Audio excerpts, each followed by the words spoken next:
Thank you very much.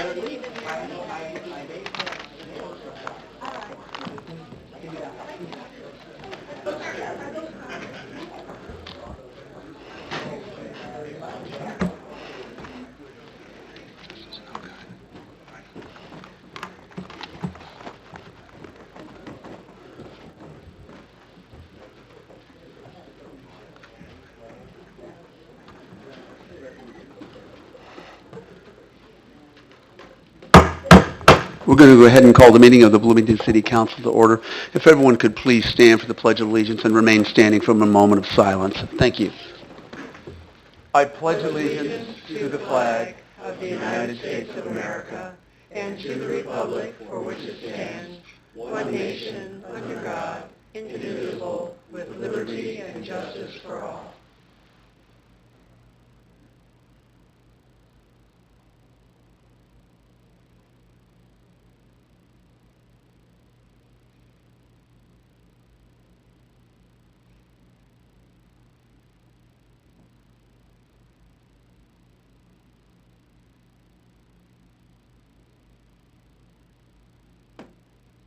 Thank you very much. Madam Clerk, would you please call the roll? Alderman Matthey. Alderman Sage. Here. Alderman Malumwe. Here. Alderman Burgess. Here. Alderman Painter. Here. Alderman Schmidt. Here. Alderman Black. Here. Alderman Hallman. Here. Alderman Bray. Here. Mayor Renner. Here. Thank you very much. We move right along to the recognitions and appointments. First of all, we have the appointment of John Argenciano to the Library Board of Trustees. John, are you here? If you could stand. John, good to see you. Thank you so much for willing to serve. And next we have Mr. Jeffrey Craybill to the Cultural District Commission. Jeff, I know you're here. And I know I still owe you $10. Okay. All right. Side story and a joke. Thank you. At this point, we have public comment. We have 3 people who have asked for public comment, and we have up to 3 minutes on each. And I just want to remind everybody that we have a mayor's open house every Friday. If you want to get instant feedback, or you want to get instant answers, or you want to engage your fellow citizens, you can just come over to the Fishbowl. We meet from 4:30 to 5:30, and sometimes we can get you answers. We can almost always get you answers on the spot, and we can very often solve your problems on the spot. And so there is the possibility of dialogue and getting answers. The public comment section of our meeting is designed to allow citizens to say pretty much whatever they want to say for up to 3 minutes. And it is our policy not to respond. So we will start with Mike Matika, and then we have Glenn Ludwig and Scott Steinle.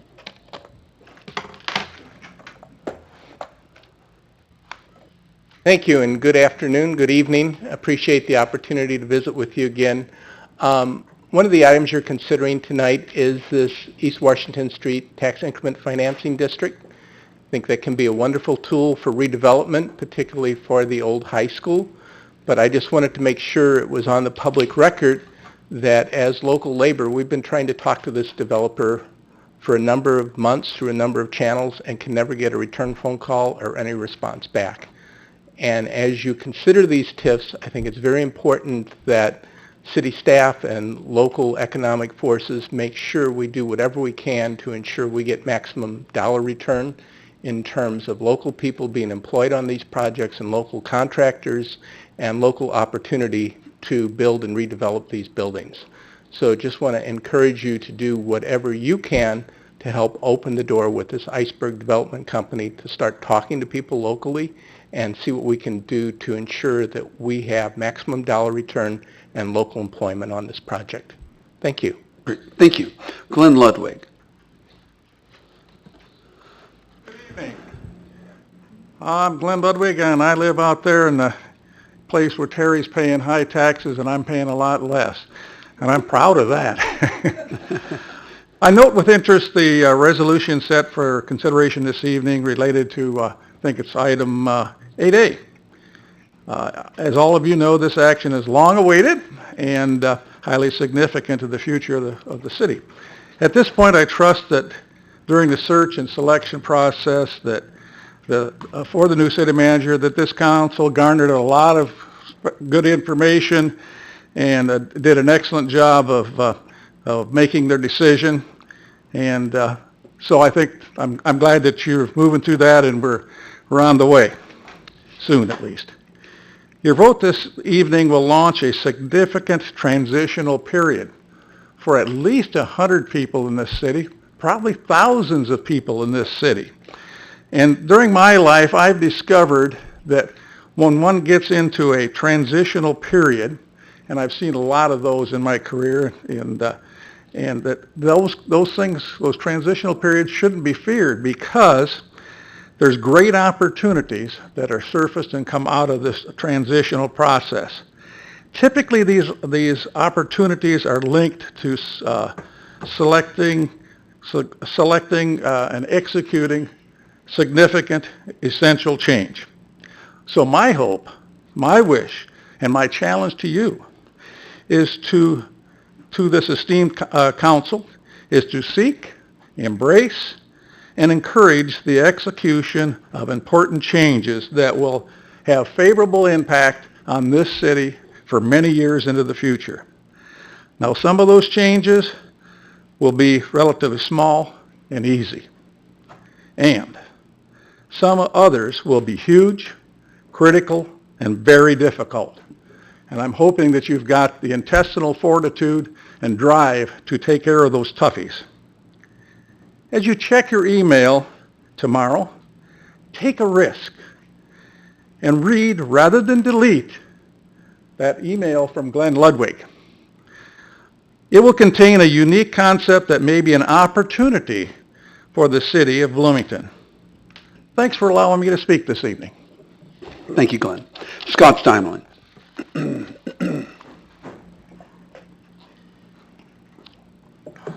Scott Steinlein, Ward 5. I do have several concerns. One is that I went down Washington Street, and there were bumps every place you looked where evidently semis had gone down there. It had just been relayed. That's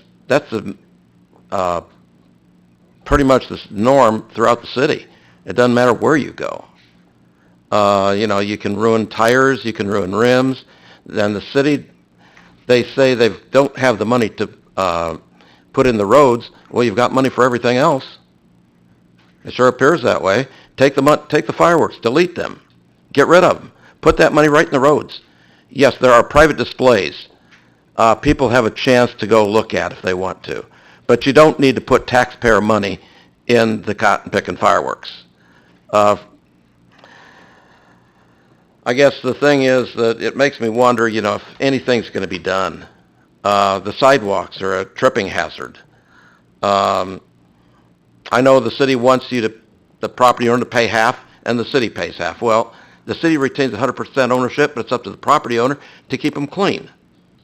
I mean, I just don't understand it. I mean, the storm drains, they're going to be reset when the roads are done, but when are the roads going to be done?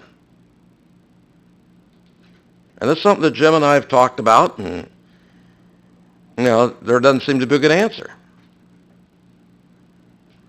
The city really screwed up as far as I'm concerned when they did a nationwide search for a city manager, and that's money that could have gone right back into the roads. You already had somebody qualified, trained, in-house, but you had to go outside. Thank you. Thank you very much. At this point, we will move right along to the consent agenda. Are there any items that any member of the City Council would like to have removed from the consent agenda? Oh, thank you.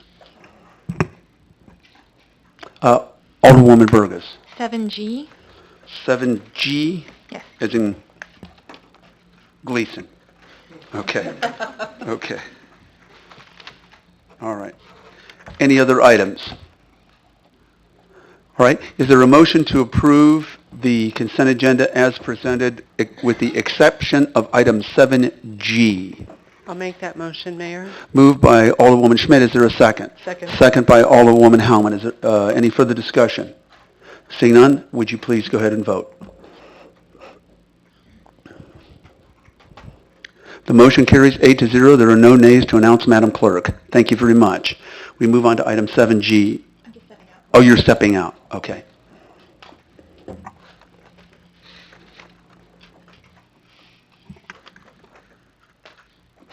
Is there someone who would like, at least for the beginning of purposes of discussion, make a motion on item 7G? I will make a motion to approve it as presented. Okay, moved by Alderwoman Schmidt. Is there a second? Second. Second by Alderman Black. Discussion? Seeing none, go ahead and vote on item 7G. The motion carries 7-0. There are no nays to announce, Madam Clerk. We could play a cruel trick on Alderwoman Burgess. You heard me say that. Okay. All right, we move right along now to the regular agenda, and that's item 8A, consideration of a resolution appointing Timothy A. Gleason as city manager and approving the city manager's employment contract as requested by the Human Resources Department.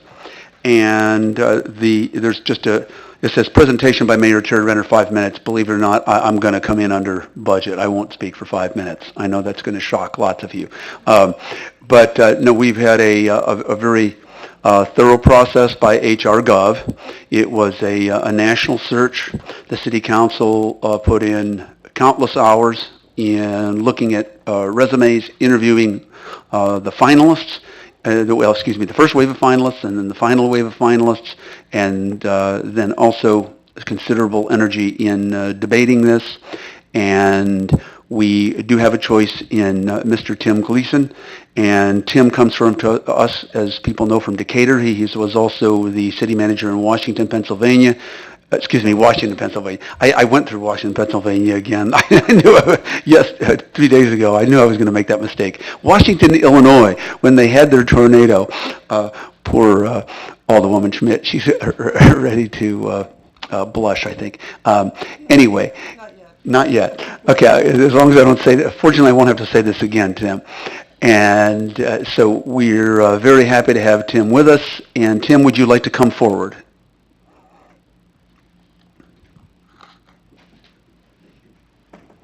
And can we recognize your wife before you speak? If she could stand. Becky, thank you.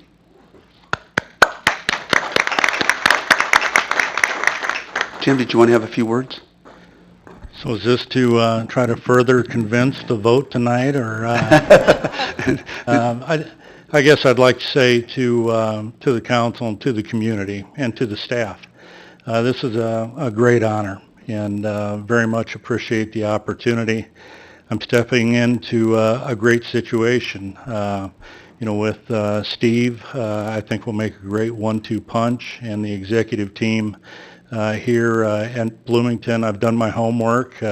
It's an excellent executive team, so I look forward to being a part of that team, and very much getting to know all of you better and carrying out your vision for the community. We're going to make it happen.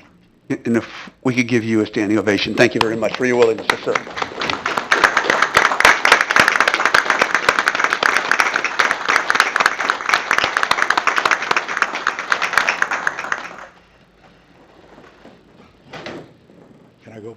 Can I go back to my You can have a seat, Thank yeah. Thanks. Sorry about that. At this point, is there a motion to approve the contract of Mr. Timothy Gleason as city manager for the city of Bloomington? So moved. Moved by Alderwoman Bray. Is there a second? Second. Second by Alderwoman Painter. Is there discussion? If everyone could please vote. Oh, I'm sorry. There was a discussion? I just wanted to make a comment. Oh, please. If I could, please. I will certainly be voting in favor of the appointment of Mr. Gleason as our new city manager with reservations. I do not feel that we, as a group of 10, used an effective process for this selection. The outcome may well have been the same with a different process. However, I'm not sure that we did our best work in making this critical decision. Thank you very much. Any other comments? Seeing none, again, will everybody vote on this issue? The motion carries 8-0. There are no nays to announce, Madam Clerk. Thank you very much, and congratulations, Tim and Becca. Welcome to the community.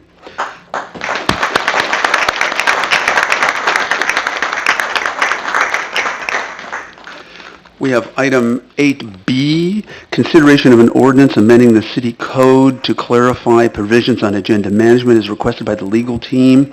And we're going to go ahead and start out with a brief presentation by Mr. Juergens. And then, as I understand, Mr. Juergens is going to be off on a well-deserved vacation for a few days. Possibly, am I going to get a standing ovation as well? Is that, That you're leaving or that you're... I do not have a lot of items to add to this since our presentation a week ago. We did take up on Alderman Black's suggestion, and there was some other discussion about this, about adding a provision that you cannot reintroduce the same item within 6 months unless there's a two-thirds vote from the floor to bring that item back up. So we did add that language on there. Again, this is really addressing kind of agenda management from two different avenues. The first is that at the committee of the whole meetings, the city manager will kind of give you a list of items that are upcoming. It doesn't mean that if something's not on there, it might not appear at a future agenda. It's going to be staff's best effort to get a list of all of those items to you. And so you've got a little bit of a preview, and you can have a little discussion on that if you would like. But the heart of this then is that agenda initiative process that allows you to bring forward your own initiative. You fill out a one-page form, submit it before the committee of the whole. That form will then go in the packet. There will not be any staff time dedicated to helping vet that project or whatever, and then it'll be up to you as the sponsor of that initiative to come here before the committee of the whole and argue your case as to why additional staff time, a budget amendment, or those types of things should be undertaken to pursue that initiative. So that's really the crux of this, and I'd be happy to answer any questions. Questions? Okay. Is there a motion so we can begin discuss? Excuse me. I'm sorry. Alderwoman Bray. I'd make that motion that we pass the ordinance as proposed by Jeff Juergens and thank him for all of his good work on this project. Okay. Is there a second? Second. Second by Alderman Sage. Excuse me. Any other discussion? Excuse me. A couple things I'd like to say, and then I didn't notice that you were going to say. One thing, I think that there is a couple issues in terms of process on this that I think I would state just for the record. This is not that I'm going to veto this or anything like that. Is that we have been discussing this back and forth, I think, on the council for about maybe 7-8 months. I think it is comparatively new to the to the community, to the public. There has not been an open discussion of this amongst the public on structural matters. I think that's generally a good idea. The other thing that is disappointing is that there's not some more systematic data on this from either the Illinois Municipal League or the International City Management Association or the National League of Cities. Even anecdotal, like have other cities gone through something like this? What are the consequences? Because there are always unintended consequences to issues. One thing I could certainly envision, just as an example, while Mr. Juergens does say that it's up to the council person, when you're thinking of structural changes, you've got to think 10 years or 20 years down the pike. And in that 10 or 20 years, or maybe it doesn't last that long, but whatever it is, are all council people really not going to lean on staff for information to do some of the homework? How would we know, especially if it's a complicated project? The other concern that I have is just also anecdotal. I was mayor about 30 days, and I had an alderwoman come to me who had over 100 items that she wanted me to bring to the city council. Now, there was a little bit of an irony there, because it happened to be an alderwoman who had never voted for a city budget. I did not bring any of the items to the city council and suggested that we needed a broader conversation on that. So there are some other possibilities, like crowding out the committee of the whole, that are things that are possibilities. But I think at this point, the staff has done its due diligence. This is certainly something that we can try. But I did feel the need to say that for the record. And if in a year from now, 5 years from now, 8 years from now, 10 years from now, a future mayor, city council wants to look back at this, this will be part of the record of at least some of the concerns at the time. Okay, and maybe that's some of what Alderwoman Diana Hammond, or maybe not, was about to say. Thanks. Thank you. I just wanted to ask that we revisit this in 6 months and see if, in fact, this is meeting the needs that we felt were out there. So. Okay. Is that an amendment to the motion, or is that just a suggestion? No, it's just a suspense file to. I Ju- guess just I for- guess I have to. I guess I'm going to have to do an agenda initiative proposal form. Or, well, you could certainly do that in 6 months, but that is not meant as an amendment to No. this proposal. No, it's not meant as an amendment, just for us to review it Okay. after we've had a chance to see how it works and make sure that it's meeting. And maybe one of the things that we could, whatever it might be, is to maybe have an anonymous, free survey of staff to see if they feel like, the city council has, I don't want to say burden, has come to them for information before the committee of the whole. I mean, that might be a part of that, speculatively. So that's just part of the record. That's not a change to Alderwoman Bray's Okay, proposed I'll make myself a note proposal. to generate. So, excuse me, Alderwoman Painter. Thank you. Just to clarify, we asked for conversation on this as far back as last November, and we have repeatedly asked for conversation on this, just to clarify in case you forgot. Thanks. Okay. Anything else?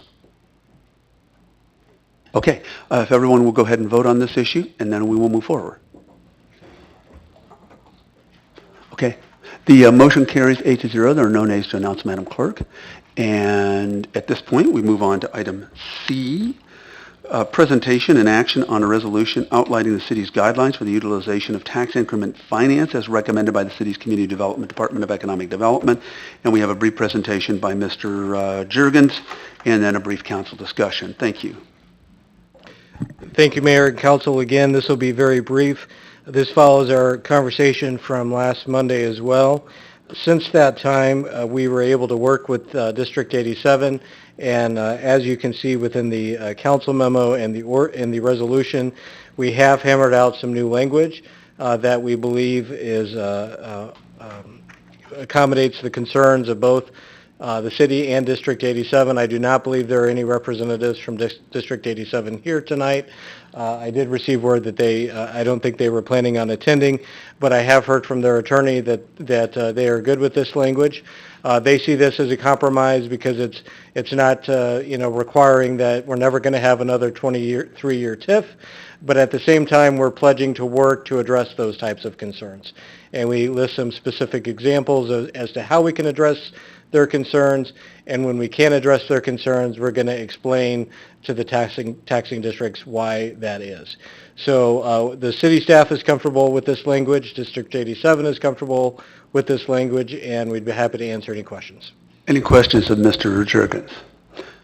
Is there a motion to accept this as presented? Mayor, I'll make that motion. Moved by Alderwoman Schmidt. Is there a second? Second. Second by Alderwoman Painter. Any further discussion on this? I'm shocked. We're done with TIF. Okay. If everyone will please vote. I think I still have a couple people who haven't voted yet. Alrighty. The motion carries 8-0. There are no nays to announce, Madam Clerk. And let's make sure that we contact Ripley's Believe It or Not that there's actually a unanimous vote somewhere in Illinois on TIF. At this point, we move on to item D, and that's consideration of 3 ordinances and 3 alternative motions to establish the proposed downtown East Washington TIF. Oh, it hasn't been that long of a day, so I shouldn't be that way. But anyway, the TIF district, as requested by the Community Development Department, Office of Economic Development, and I'm going to go ahead and turn that over to Mr. Mark. And you have several-minute presentation, and then we'll have a brief council discussion on this motion.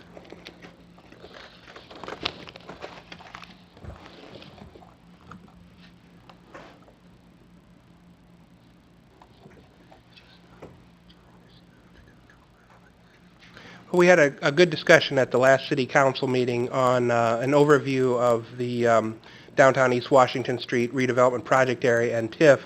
And as you're aware, we have had the public hearing back in April, and we're under a TIF Act threshold of 90 days to take action on the ordinances approving the downtown East Washington TIF without having to have a new public hearing and the process that is involved there. So before you this evening, we have 3 ordinances that essentially approve the TIF project, or the overall TIF plan. So the first one is the approval of the TIF redevelopment plan for the downtown East Washington Street redevelopment project area. The second ordinance is an ordinance designating the proposed downtown East Washington Street tax increment allocation project. And then the last is the actual tax increment allocation financing for the downtown East Washington Street TIF. As we talked last week, we had discussed that because of that deadline or that threshold, that we wanted you to take either direct action to approve it. Now, staff's recommendation is to move forward with the approval of this TIF. But if you are uncomfortable at this time, that we consider tabling it and then bringing it back for another meeting so that we've introduced the topic and we've met that threshold of 90 days, and then we can take action at a future date. So that's something. If we have some additional questions, we do have Mike Weber here from PGA&V who assisted staff in preparing the redevelopment project area plan and serves as our TIF consultant. I'd be happy to answer any questions. We kind of went over this the previous meeting. I don't know, Alderman Sage, I don't believe you were here last time. He was here. Okay. If there's any questions, I'd be happy to answer those. And It was Alderman Matthew, but he called in. Maybe that's the confusion. Oh, that's what it was. That's what that was. Next to each other. Okay, Alderwoman Schmidt. I don't actually have a question about the TIF itself. I'm comfortable with this, but it's more of an internal process, assuming that it passes and we move forward. A large portion of this TIF is they're parking lots or vacant lots, and it's in a preservation neighborhood, and we're at the beginning of a change in the zoning codes, and it's a gateway to our downtown. Sure.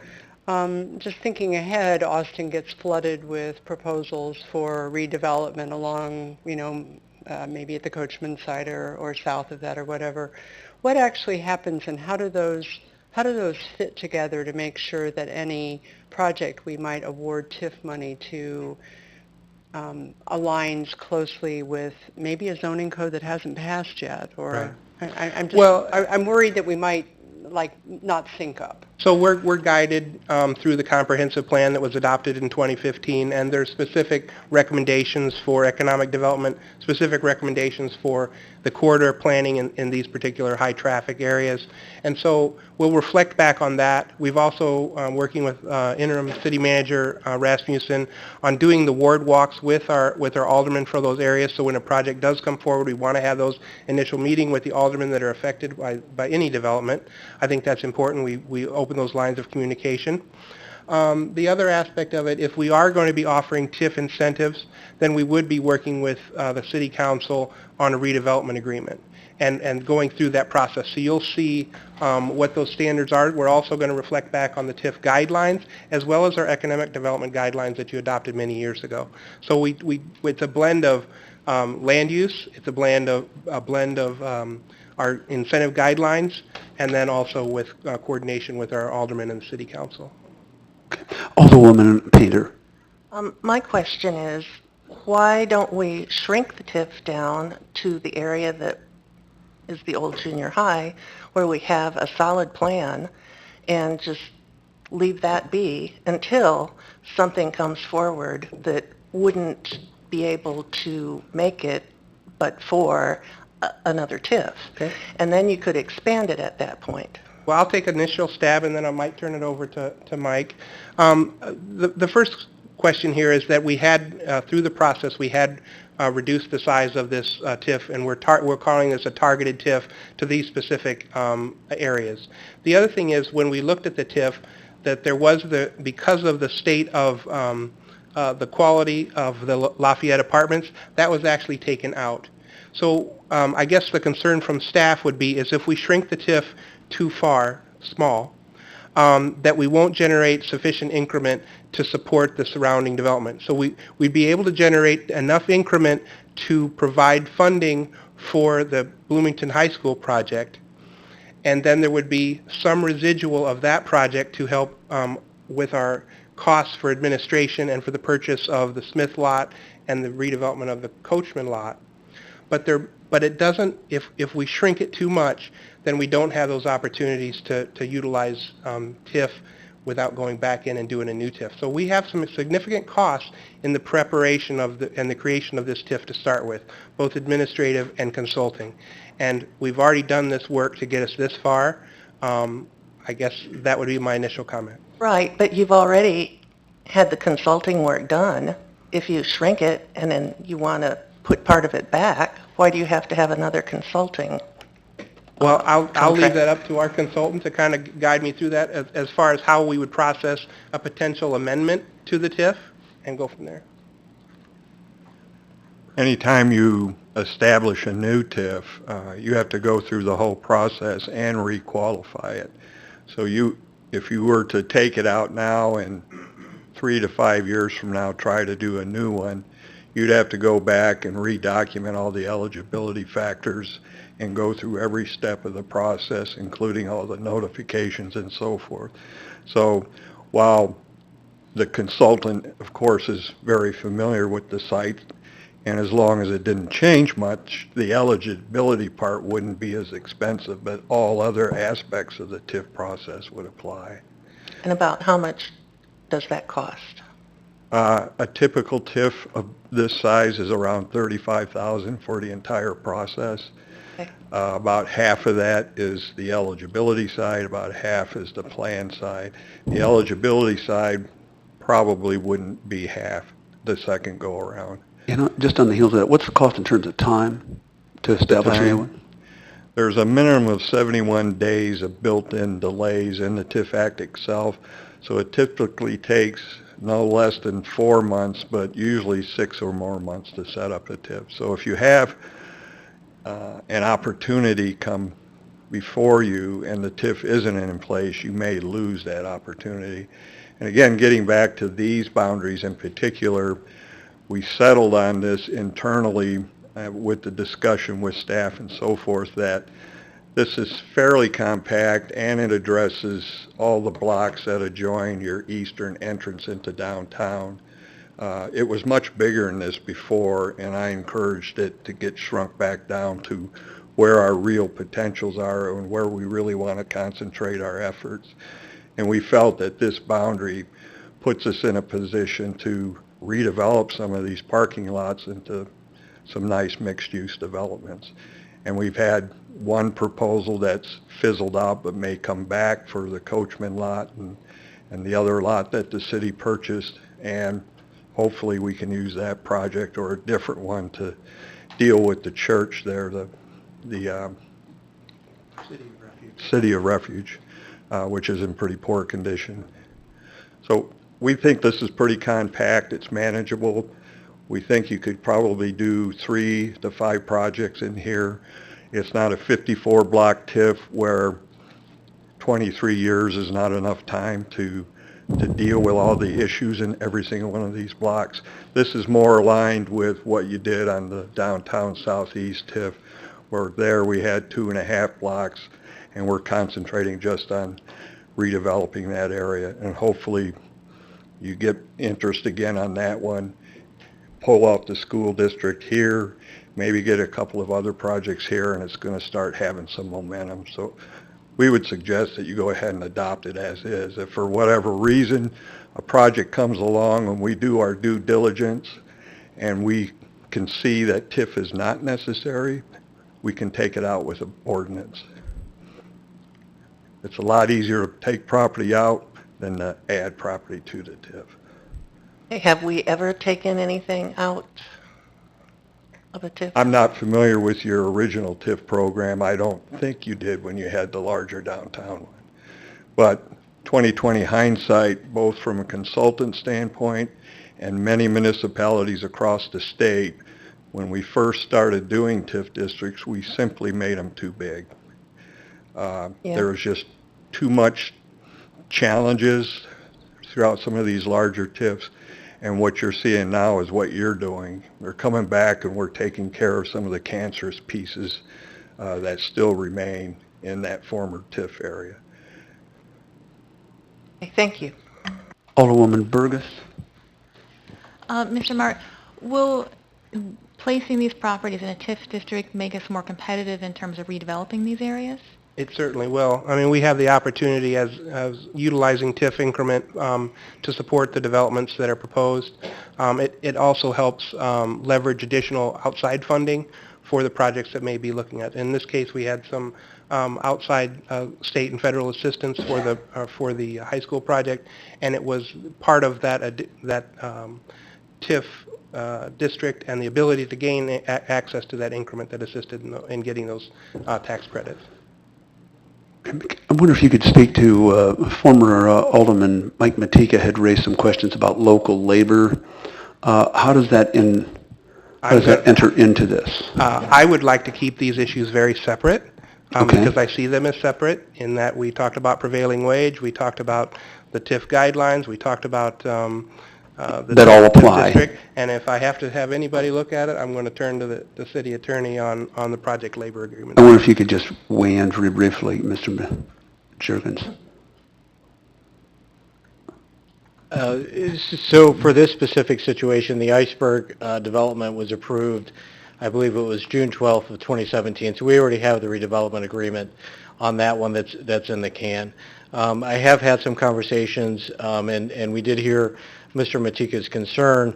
One of the suggestions that came from one of the aldermen is to, perhaps reach out to the developers there and let them know that, local labor is a concern and a priority of the council, and, maybe staff can kind of make that connection and that coordinate that message a little bit.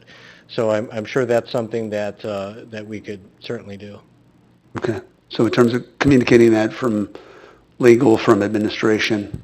That's right. And then going forward, what we've talked about is, again, and I think we've discussed this in here before, is trying to work with the town of Normal and coming up with an overall policy on project labor agreements and how these are going to begin to potentially see these in some redevelopment agreements and some other things. So that's something that Mr. Matika has been working on with the town and that we've had some early discussions on. Again, it's early, but that is something that I could foresee bringing back to the council in the future. Alderman Black? Thank you. Thank you, Jeff. You mentioned that about having a joint meeting with Normal and potentially passing this in conjunction. I think that's obviously something that I'd be very supportive of, and I know that Normal likes to have agenda items to be voted on. And when we talk about joint meetings, this is a very important topic that we want to be on the same page on, and it makes sense to do it in conjunction. So I'm thinking maybe October would be a good thing to throw on a potential And just to clarify, I may have misspoke. We haven't talked about having a joint meeting with them on this. We've just been talking about... I'm talking about a joint meeting. Right. So, yeah, I'll take staff has just been talking about collaborating with them on this. Gotcha. At the end of the again, day... through Mr. Matika, if he's still here. Yes. And I'm sorry if I Again, mischaracterized preliminary your remarks, discussions, yes. but yeah, so certainly that could be a future topic. So I don't know if I need to session. put one of those agenda item forms together, but I think that would be a really good topic of conversation for a joint meeting. Alderwoman Burgess? I'd just like to make a motion to approve the staff recommended motions as presented. Okay, is there a second to Alderwoman Burgess' motion? I'll make that a second. Okay, Alderwoman Schmidt seconded. Any further discussion? Okay. If- Yes, Mayor. I'd- I'm sorry. Please. No. So we have three things that are being accomplished in this particular Right. activity. You don't So- have to vote you don't have to vote individually. You could do it. I'm not sure how you call it here. Is it an omnibus vote, or how do you do it? Let me ask the maker of the motion. You were assuming an omnibus vote? Correct. And the seconder was assuming an omnibus vote on the floor. If this did not pass, then it could conceivably be something that we could look at individually. Is that what?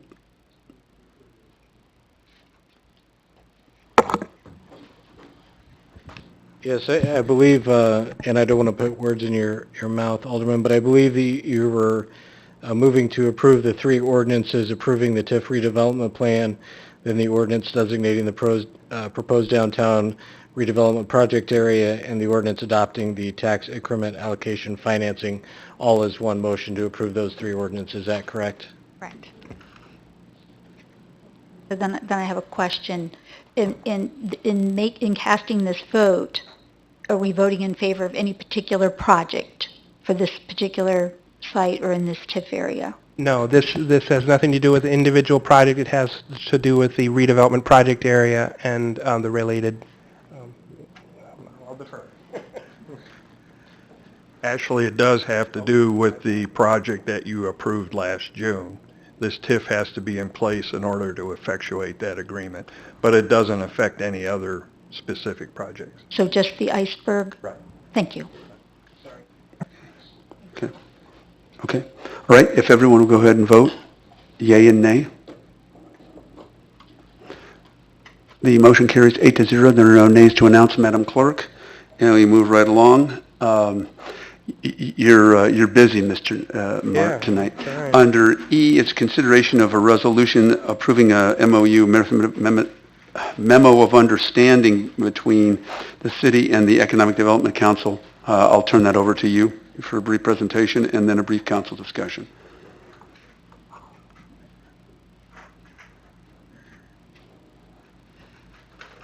So this evening, we're bringing up an agenda item related to the memorandum of understanding with the Bloomington Normal Area Economic Development Council. You had previous agreements with the Economic Development Council. They weren't as detailed as the one that's being currently proposed. And what we want to do this evening is kind of give you an overview of the services that are provided by the Economic Development Council. The first thing here, I have a map of economic development councils throughout the state, and you can see that most all our regional or state competitors also have economic development councils, and they have similar services that are provided to municipalities or county-wide governments. And you'll see that list within your development packet. We've included today a resolution that includes the memorandum of understanding. It outlines the terms of the agreement as well as some of the services that are intended to be provided through that under the exhibits. And I'll go to those now. So the Exhibit A lists outlines some of the services that are intended to be provided through the consulting agreement. The intended fee structure through the year, and then performance measures, and those include economic development infrastructure, business retention and expansion, business attraction, strengthening relationship with state and regional economic development organizations, marketing strategies and demographics, and reports and presentations to the City Council. And then we had an interest in establishing a standard for ethics that was not part of previous documents, and we wanted to make sure that we included that as well. And so we've asked the BNEDC to consider adopting or following the Code of Ethics of the International Economic Development Council. This evening we do have Mike O'Grady, who serves as the interim CEO of the Economic Development Council, Bloomington Normal Area, and I'd be happy to introduce him to come up and give you an overview of the organization and the services they do provide.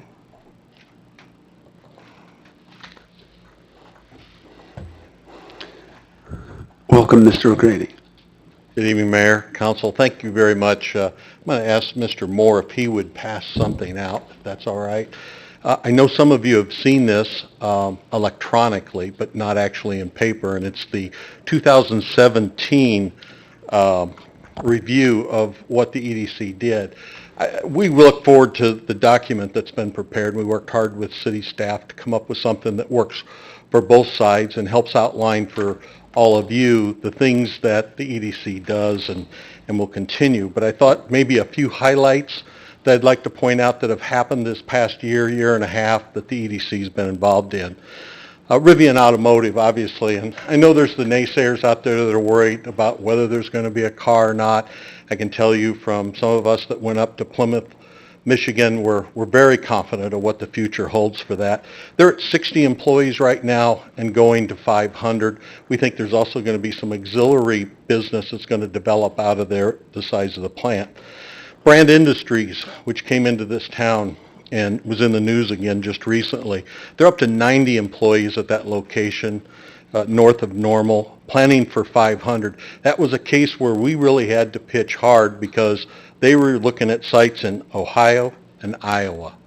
And the day I met with Mr. Simple, he looked at me and said, "Why would I want to come to Illinois?" And my answer to him was, "You're not coming to Illinois, you're coming to McLean County." And there is a big difference. We landed HW Holdings to stay in this community. Now, a lot of people go, "I don't know that business," but if you know all about eyes, you know they're the parent company of that. They couldn't expand where they were at. They needed additional space. They were outgrowing it. We worked with them and the town and the enterprise zone so that they could put $1 million addition under their building and hired an additional 100 employees. They've also notified me that they are outgrowing that and looking for additional space. Distill Brewing. A lot of people don't know this, but Distill had given up on finding a place here locally, and we're looking in other states.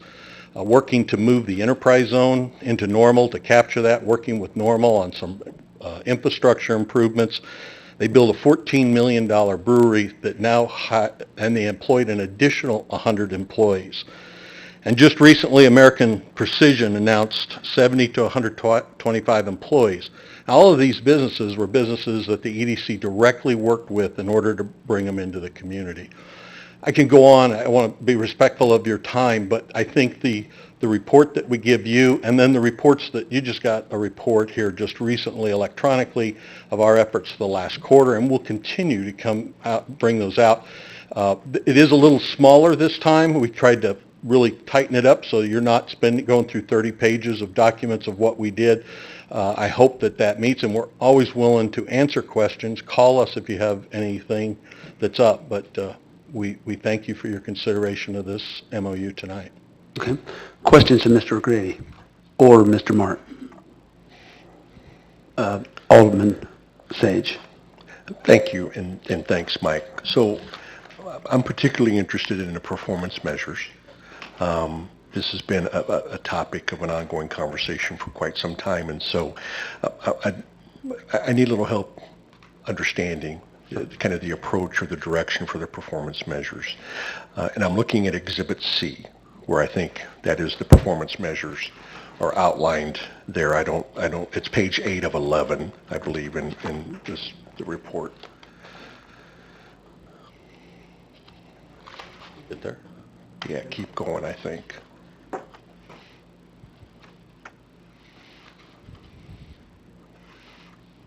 Kind of a hair trigger. I'm better with the arrows. Okay.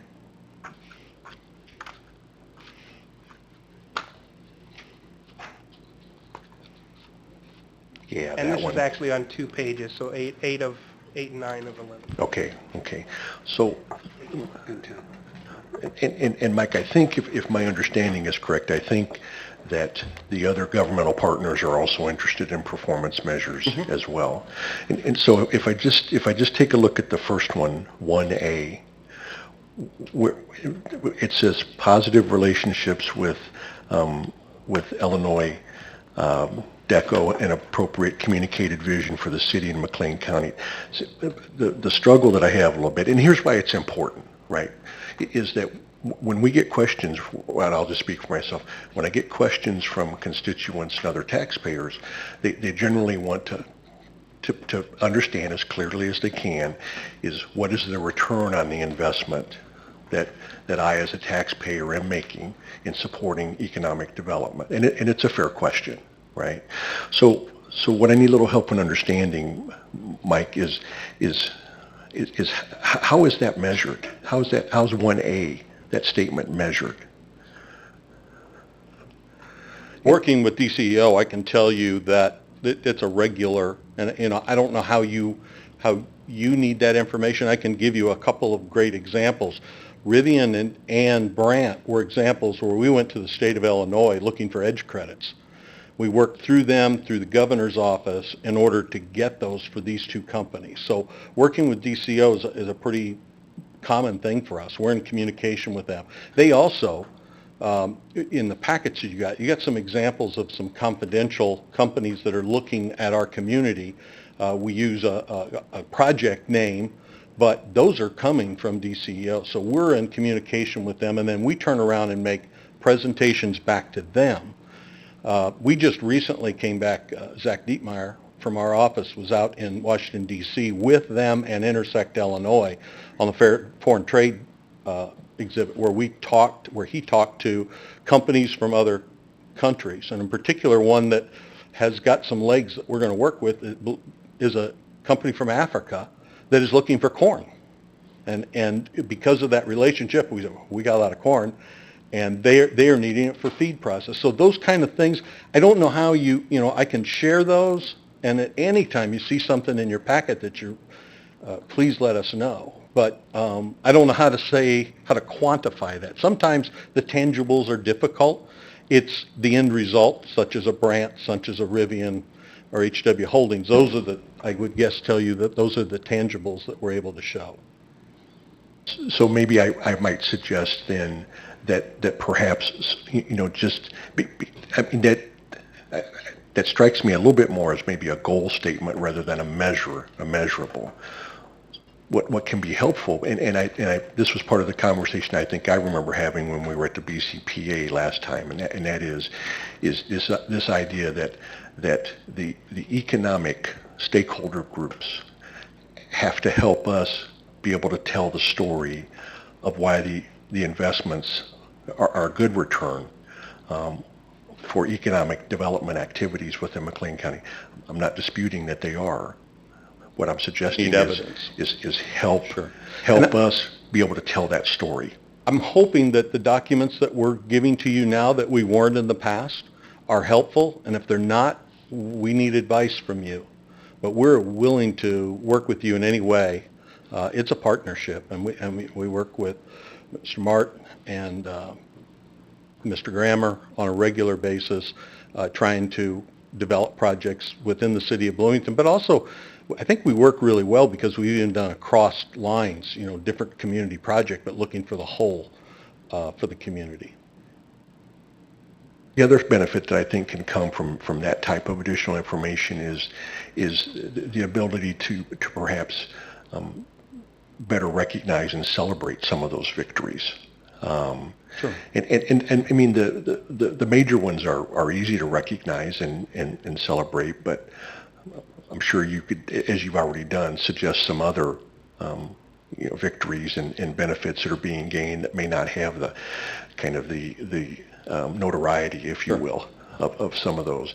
But what I would suggest is continue to drive down and try to provide more specific examples that, again, here's the takeaway. Here's my ask: is help the elected officials tell the story to our constituents and taxpayers as to the benefits and whatever measure you come up with, whatever word we want to call it, whether it's a performance indicator, a performance measure, a metric, a return on investment, return on equity, whatever it is, help us be able to help tell that story. We'd be glad to do that.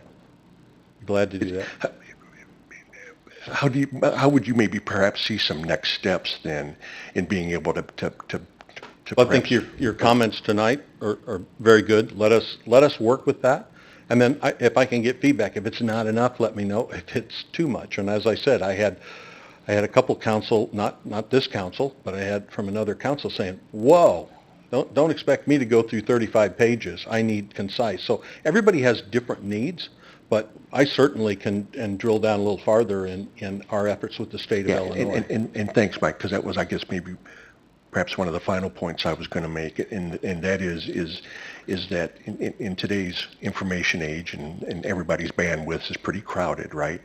But perhaps that just a one-page summary. I mean, if we can consolidate that down, something that provides more of that that summary of those really key indicators, and then obviously the backup material to be able to do a deeper dive, to drill deeper into some of that would be appropriate. Okay. But boy, I would think if we could just get that one page that really stresses some of those key measurables, some of those key performance metrics, I know that would help, I think, a lot of us be able to better tell that story. Great. I hear you. We will work on that. I'd be glad to help in any way I can. Great. No, I'd love your input. Thank you, Mike. And just to piggyback off of what Alderman Say just said, I think that would help generally in terms of the elected bodies to have more of interest. And you know that, but I'm saying it more just for the record. Alderman Sage is absolutely correct on that. Alderwoman Schmidt. I wanted to thank you for the additional information we've been receiving on a regular basis. That has been very helpful to get that and to get it in bites and instead of whole plates. Thank you for saying that. I don't want to have this conversation tonight, but I did have a conversation with Mr. Moore about the idea of trying to kind of collectively in this community get our hands around the monies that we're spending on economic development. So we've got $100,000 here or $125,000 here. We got money in the next agenda item for the BN Advantage strategy. We got CBB. We put money into downtown. We've got Austin. Normal has Sally. You know, there's all these different strands, and they're all moving towards the same goal. And it's not always easy to see how they fit together and how that money is being used strategically. So at some point, maybe that's another Fifth Monday conversation. Yeah, I'll sure. put that in a form. Other questions? Alderwoman Burgess. Not a question, a comment, because I wanted to echo Alderman Schmidt's comments about thanking you for all the work you're doing. So much of what the EDC does is just by its nature very confidential. On the other hand, we are elected bodies and we need to be very upfront with the public about where their money is going and why we're making this investment. So I really appreciate how responsive the EDC staff and the executive leadership of the board has been in trying to help us do that and to find a way to quantify it when possible and to set expectations and explain that and to really begin helping celebrate our victories, whether they are large or small, because a victory is a victory. Yeah, that's right. Correct. So thank you so much, and I think I definitely continue to look forward to working with the EDC to having more victories as we move forward. Thank you. Thank you. Thank you for your support of serving on our board, too. We appreciate it. Other comments, questions? Is there a motion to support the MOU? So moved. Moved by Alderman Black. Is there a second? Second. Second by Alderwoman Burgess. Any further discussion? Okay, if you would go ahead and vote aye, of course, is a support of the MOU. Nay would be against this MOU. The motion carries 8-0. There are no nays to announce, Madam Clerk. Mr. Martin, I'm glad you haven't gone anywhere. We have consideration of a resolution to provide $125,000 to the EDC of McLean County in support of the BN Advantage Economic Development Strategy as requested by the BNEDC, McLean County Chamber of Commerce, and the Community Development Department. And we have a brief presentation by you, Mr. Martin, and a brief discussion. Excuse me. Right. Well, Mike's probably going to come back up here, so, and then as well as Charlie Moore from the Chamber of Commerce. He serves as the CEO there. Last year, the City Council did support the BN Advantage program and the development strategies under that in the amount of about $123,000. That we have a request for this coming year for continued support under the BN Advantage. And there are 5 major concentrations or elements of the strategic plan, and those include workforce development, quality of place, marketing, entrepreneurship, geometrics, matrix, more of the data gathering, and in this case, they have specifically asked for additional investment for EDC. So I will ask Charlie probably to come up and discuss BN Advantage, or Mike, it doesn't matter. Tag team this one. And then we'd ask the council to consider the resolution in support of this organization. Mayor, if I could make one note here, both of these amounts of money were approved in the budget. We did that when we were having our off-site at the police department.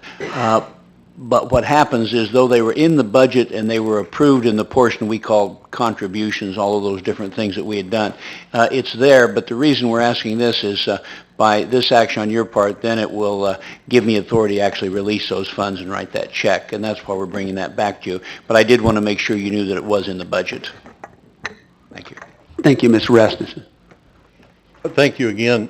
Just for clarification, because I'm sure, and to Alderman Schmidt's comments about sometimes it gets pretty blurry as to where things are. Be an advantage as we continue to grow that and as our strategy for this community, the resources that we need. And Mr. Moore will share with you that what we've done is kind of broken this up in areas that he's responsible for, I'm responsible for, and the Sue from Regional Planning in Vitals is responsible for. Those require additional dollars in order to do that. From the EDC standpoint, we're looking at entrepreneurship, and we're looking at, what am I forgetting, Charlie? Quality of place. Quality of place. No, that's, have I got that? Marketing. Marketing communications, what I was trying to remember. And from the EDC standpoint, continuing to try and fund those as you generously have done in the past is critical as we move this forward. The part in there that may be a little confusing is the part for the EDC, but as we manage, because that's what our office does, the financial part, we pay the bills for being Advantage, both Charlie's and ours. My boards and the boards of the community development oversee those dollars, so they're involved in it. Our audits cost us additional dollars because of those. So each of those is an additional expense into our office, which was the reason for the amount that was in there. But the others, I think, speak for themselves, although I'm sure Charlie or I can answer any questions. Probably the part that the chamber has really taken the lead on is workforce, and had some great successes and continue to grow that program. Do you want to talk to that? Sure. Thanks, Mike, very much. And thank you for your previous contributions to the Be an Advantage and your consideration tonight to revisit the issue for the next fiscal year. Just as a reminder, the Be an Advantage truly is that of a collaborative effort, and that was the intent of bringing it together 3 years ago almost now, when we presented in August, almost 3 years ago, about what the Be an Advantage was. And the intent was, how do we bring together common goals for the community as a whole to get out of our silos and look at overarching goals and opportunities that we can work together in order to move our community forward collaboratively. And so with that, like Mike said, one of the things, or one of the areas that the Chamber has put most of our focus on at this point is workforce development. And I know there's a question of what's the return on investment. That's a very big question, and rightfully so. And we owe you answers on that to the work that we're doing. And I think that over the last year, we've had a couple very large public presentations about the work that's happening in workforce, but I wanted to bring some statistics as an example tonight about the return on investment. And while there's not an initial, immediate, quantifiable number on anything necessary that I can give you, I think it's important to know that if you look at our local education, between Unit 5 and District 87, we have better than 90% graduation rate. That's incredible. Of that 90%, 80% indicate post-secondary education. That's good too. The challenge is our top talent of that 80% are being recruited right here in McLean County to out-of-state schools, and the reality is they're leaving and they're not coming back. Just today, as an example, an interview on WGN, a name you might recall, who's the Illinois Board of Higher Education Executive Director, Al Bowman, said that 29% of Illinois high school seniors left the state to a different college in 2002. Now, the figure is 46% of students that are freshmen going into college out of state. Bowman said that there are more than 80 schools outside of the state of Illinois that have full-time offices in Chicago to recruit Illinois students. But with college aside, we're also aware that college isn't for everyone, right? And that there are a specific focus that we have looking at pathways starting in 7th grade going through high school to make sure that we're focusing on the 6 industries that were identified in the Be an Advantage, that we're creating pathways with educational concentrations for individuals looking to not go into college but looking for employment immediately out of high school. In McLean County, there are over 4,000 registered businesses. In our employer survey that we did last year, we represented over 40,000 employees of the 80,000 employees that are accounted for in that survey. The severity of where our talent pipeline is going is very, very real, especially with the unemployment rate that hovers around 3%. With your investment in this effort specifically to the other work that we're doing, but I wanted to use this as an example, you are assured that not only do you have the full focus of the Chamber staff and its board of directors, there are over 50 committed volunteer leaders in workforce efforts alone in the community that are involved, working to address and identify the needs of our Bloomington businesses and the needs of our businesses and their employees in our community. This is about business success. It's about much needed sales tax and property tax revenue that we need for those businesses to be successful. And most importantly, it's about jobs and the jobs that are created right here in our community for our community's prosperity. So workforce is a very passionate focus that the Chamber has taken on in the last year and a half with this effort. With all of that being said, the other component we're looking at is quality of place. If we don't focus on how we're going to build our talent pipeline, and if we don't focus on the quality of place that we're offering said talent pipeline, we lose on both counts. So that's why there's a direct tie between quality of place and workforce development, which are the two anchors that the Chamber has taken on behalf of the BN Advantage. Now the EDC, as Mike talked about, has entrepreneurship and has marketing. And Mike, I don't know if there's anything you want to say specifically about those? No, I think that in the packet that you got recently from our quarterly report talks particularly about marketing and communication and entrepreneurship.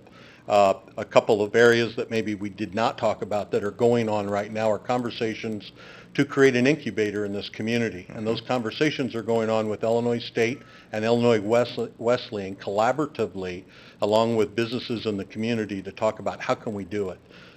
Where do we find the funding? We're pretty convinced we can find the location. It's more, where can we find the funding?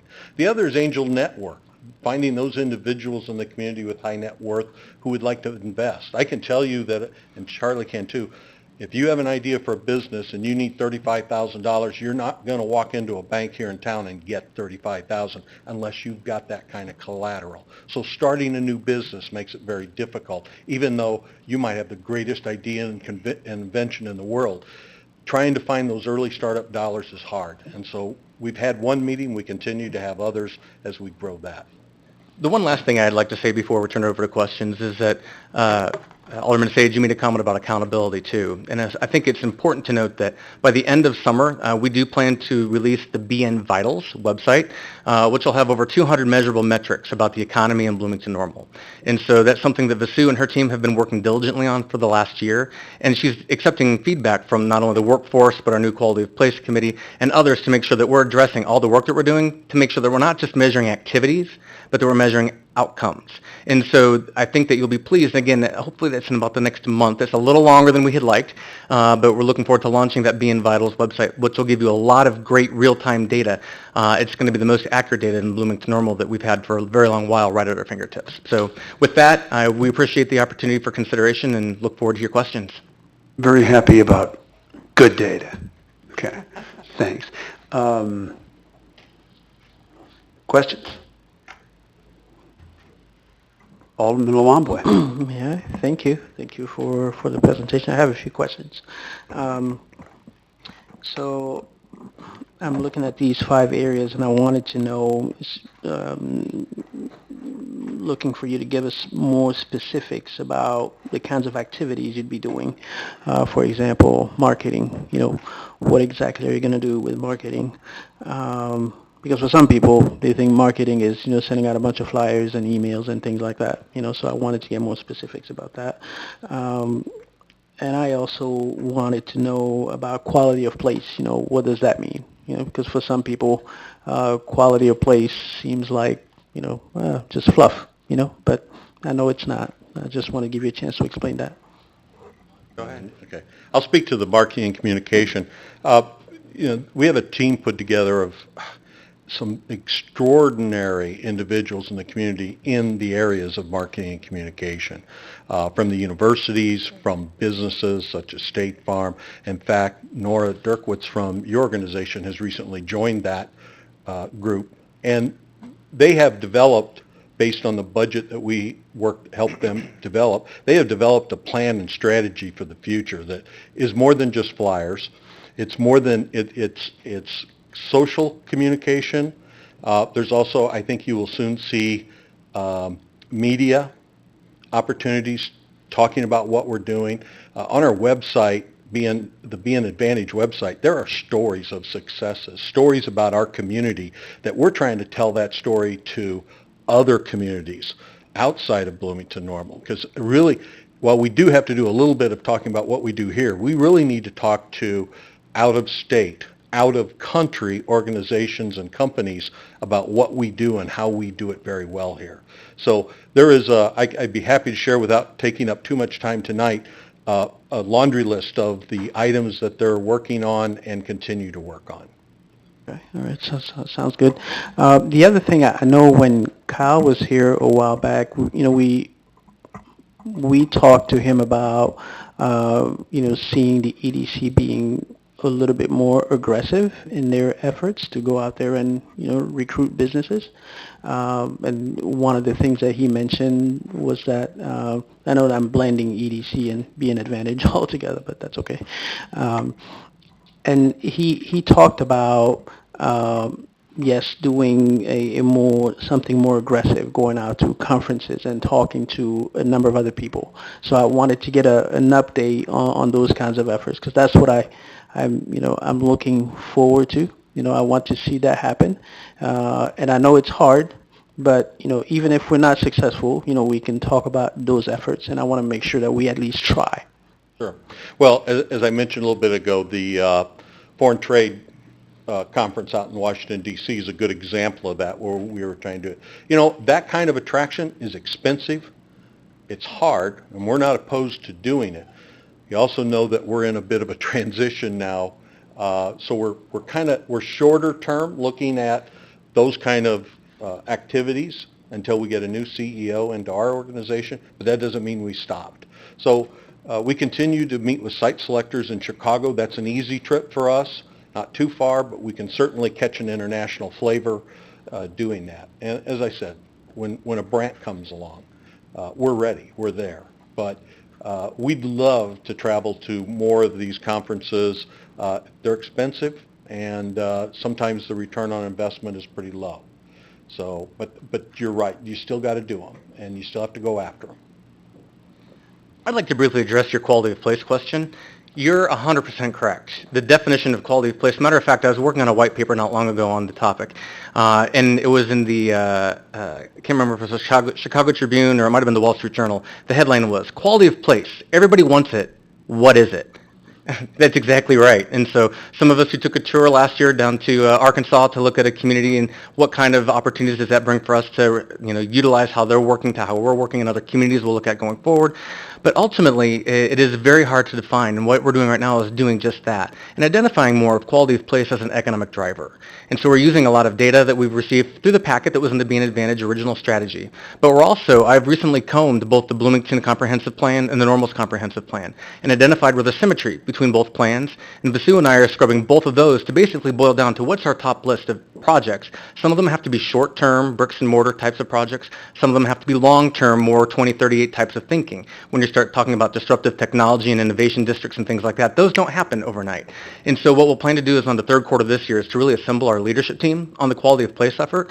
But there's been some travel, there's been some research. We're putting our team together right now to really be able to answer you more firmly how we are defining quality of place, because I think each one of you could probably define quality of place differently based on your own personal perceptions. And so we want to have a definition that we're all using unilaterally to make sure that as we put our work forward that we're talking in the same language. So very good point, but we're working specifically on just that.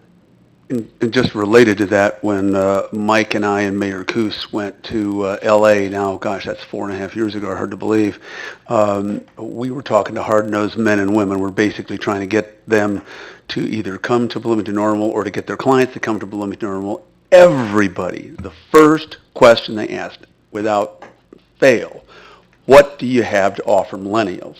So I hear some of the quality of places fluff. It is not by anybody who really understands economic development. The people who understand economic development get that you have to have quality of place. It's not just, we do need to spend more money on infrastructure and streets. Nobody comes and says, gosh, I really love Bloomington streets. I'm moving to Bloomington. Now, again, we do need Bloomington streets to be in good shape. That's not the point.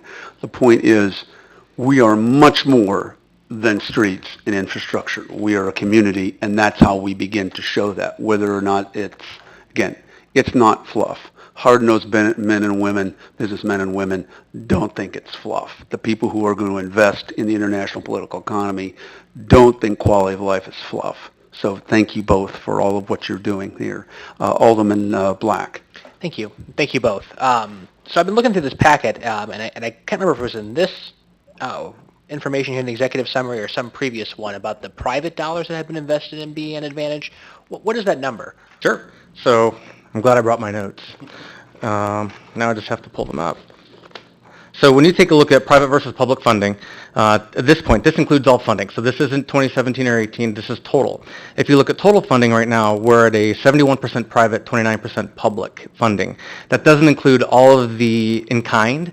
So there's been technology donated, there's been website services donated, there's been a lot of people's time donated for different variety of areas. And so when you look at it like that, right now we're at that 71% private sector investment threshold. Cool. Thank you. Alderwoman Bray. Thank you both for coming and for your explanations. Thank you for all your hard work in our community, and your passion is apparent, and hopefully it just is contagious, because I can feel it here in the room, and I appreciate it. So with that said, I'd like to make a motion that we support and fund the BN Advantage, a collaborative economic development strategy for Bloomington, Normal, McLean County region for the 2018 through 2019 years as proposed. Okay. Motions are really welcome. Thank you, Alderwoman Bray. Is there a second? Second by Alderwoman Hellman. Any further discussion? Okay. As several of you move to vote. Okay. 8-0, there are no nays to announce, Madam Clerk. Thank you so much. And we continue to move. Oh, thank you very much. And this is for presentation and discussion only. And we have a brief presentation by Bob Mart. Actually, we technically don't have time budgeted for us to discuss, so we're going to discuss as you're presenting. Yes, if I could introduce that a little, Mayor. What happened was we had brought this, oops, wrong slide there. We had brought this to you before, but without any dollars associated with the downtown work plan. And so now we've done the best we could on this, and I want to compliment Bob and his staff for putting this together, because some of it we're dealing with where we really don't have specific numbers, because you'd have to kind of bid these projects. But they've done the best they could to estimate those numbers. So when you go through your prioritization, you have some idea what dollars we're talking about. Thank you. So we had talked roughly a month and a half ago on addressing the recommendations from the Downtown Task Force report. And from staff standpoint, we needed to put projects to the recommendations, and what you were asking us to do then was to try to put some costs associated with each project. So I think the first thing that we were trying to push during that initial discussion was we really need the council to buy in on something here related to the task force recommendations and or just the work plan that we're introducing again tonight. So I kind of want to go over the first slide, and that's essentially adopt the task force report or adopt the plan so that we can start moving forward on these. And don't think that we're not still kind of progressing through these. We're doing a lot of the things ongoing. It's those add-ons for infrastructure, some programming that you're not seeing, we're not doing because of budget constraints or not allocating those funds towards those projects. So the first one I'd kind of like to tell you a little bit about our methodology here. When we identify a cost that's minimal, we're identifying that as a cost that's already kind of built into our staff time. Now, if you want to move this as a project forward, we have to prioritize internally to our departments and our budgets, and this goes across multiple departments, this downtown task force and work plan objectives. So the first thing is, the final report review, that's minimal, it's in-house, it's staff time. But as we go through some of the projects as they go through the short term, medium term, and long term, you may see costs associated with how we implement these projects through time. So the one that I want to kind of go over is one of the first things on the recommendations of the task force was to create the downtown or make the downtown into a public park. And initially, being a new staff member, I wasn't quite familiar with what that meant. And we had some good discussions with Parks and Rec Department and Public Works about what that actually meant. And so we've kind of added some additional projects that weren't part of our initial discussion back 2 months ago. And so what you'll see here is our standard tree well program. We have an ongoing program with a mix of both our downtown development division and our downtown Bloomington Association, along with our Parks Department. So our ongoing program right now is mulching, adding trees. We roughly have a $2,000 budget per year for that, and that coordination. When we look at short-term planning, we talked about the themed plantings for our tree wells this year. Minimal cost, it's in-house.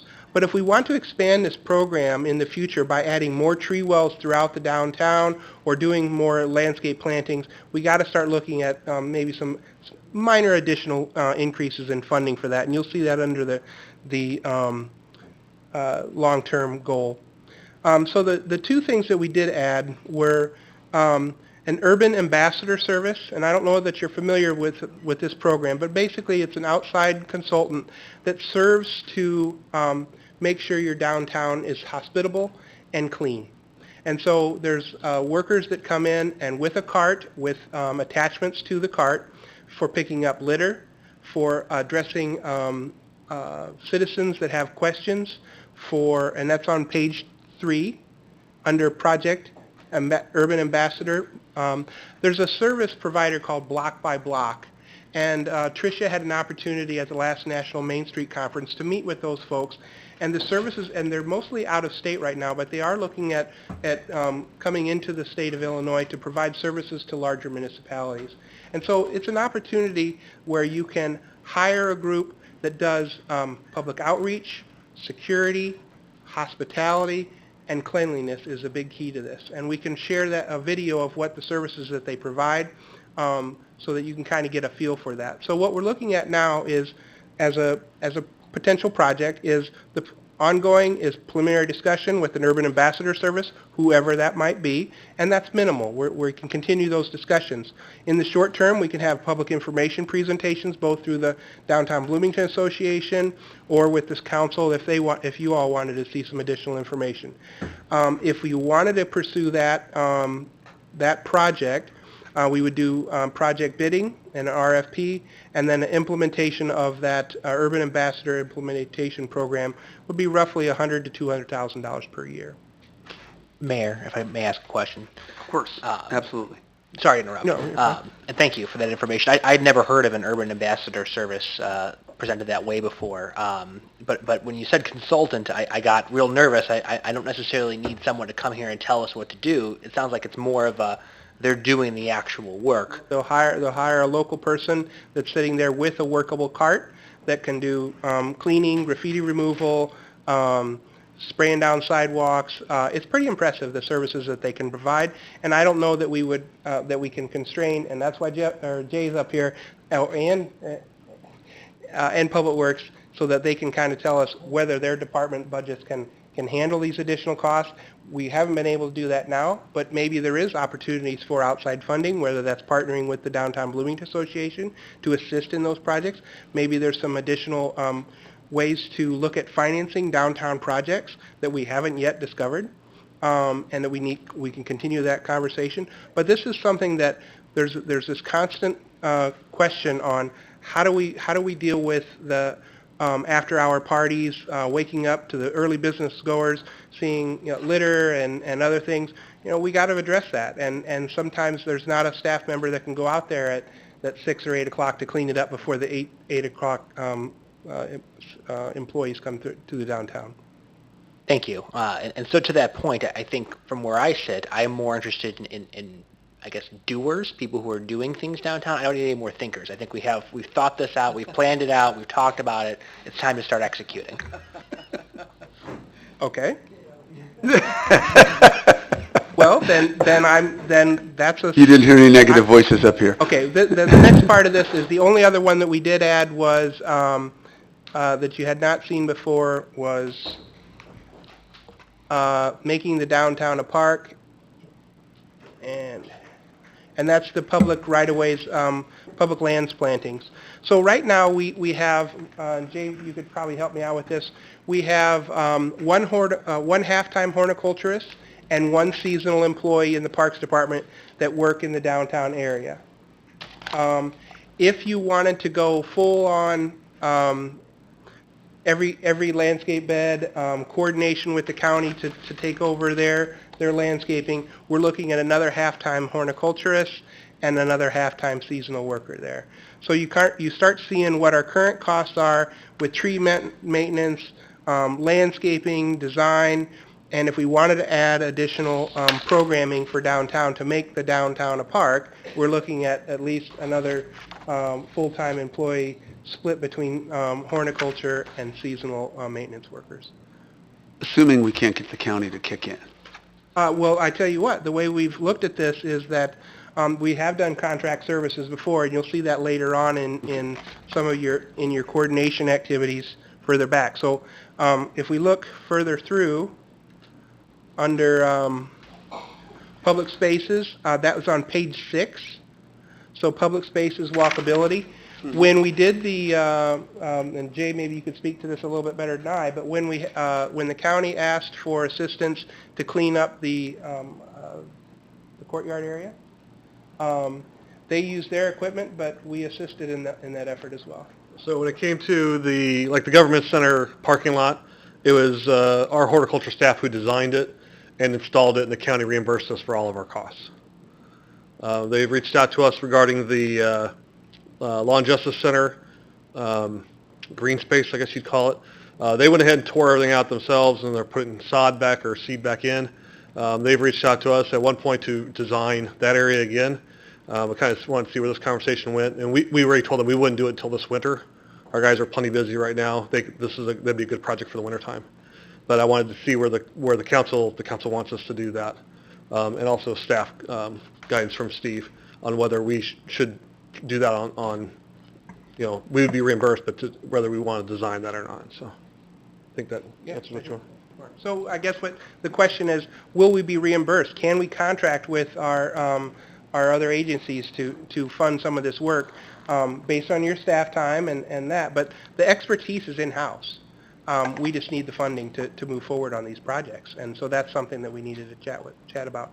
So I know it's a long meeting this evening, but we went through each of the recommendations and applied a project to it, and now we just need your consideration, and we can work with Melissa here on taking the projects that are associated with the downtown work plan and prioritizing them to meet council objectives.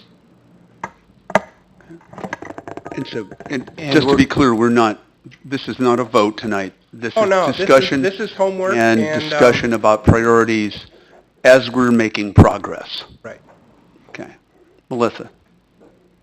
Yeah, so I was asked to come up with a system to kind of to start prioritizing some of the projects.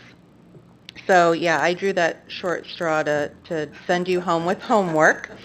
So what I've done, I know that it looks kind of lengthy, but what I did here was took the 5 council priorities, which you'll see across the top here, as well as the council priorities from the strategic plan, including all of the objectives. And I know that's a lot of text at the top, but I included that because I feel like the objectives really help kind of give you some meat behind each one of those, as you kind of go back and revisit them and, what were we really thinking about when we came up with that goal. And so those are aligned across the top, and then you'll see your scale over here on the left-hand side, 4 meaning that you feel that this program is essential to meeting this goal.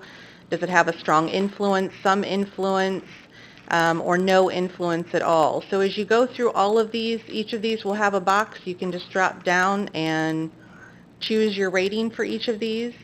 If you want to go through and pick the ones that are the most essential in your opinion, you can go through, pick those out, score those. Anything you leave blank, I'll just count it as 0. We'd hope to have these back maybe about the 13th of July, and then we'll tabulate all the results and bring those results back to you so you can kind of see collectively where those scores are coming in. Very good. Thank you. Alderwoman Bray. A quick question, Melissa, before you go. So, thank you very much for doing that, and as we work that, if there was an idea that I didn't think was a good idea to go forward, let's say, for instance, not that there necessarily is, but let's just say there's something here that I didn't like or want to support, how would I rank it here? Because it appears that if you rank it as against the goal, that you're saying that it needs to be on the list. You know what I'm saying? How do you say this shouldn't even be on the list? I don't want to rank it.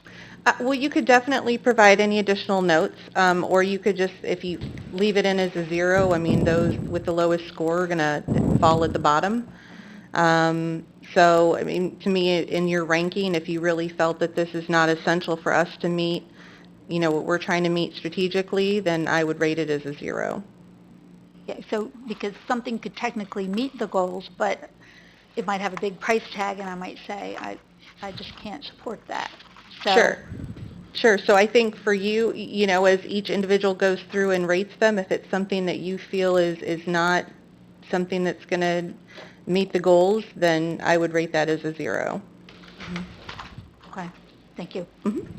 Okay. Alderman Sage. Thank you. Steve, I'm wondering if you could perhaps shed a little light on how the prioritization of these projects fit into what are going to be a competing number of priorities from other projects, you know, either other agencies or other efforts within the city itself. Because again, what I want to try to avoid is this idea that I may support something here, but maybe I don't have all the information that I need, or there's something that I think is a much higher priority that we haven't seen yet that hasn't come before us. How are we going to be able to manage those as well as to help level set public expectations of what we're doing with downtown? I think we talked a little bit about that maybe earlier today, but maybe if you could help maybe illustrate that a little bit. Sure. Thank you very much. That's a great question because coming down the road here, we have a number of these big categories of things.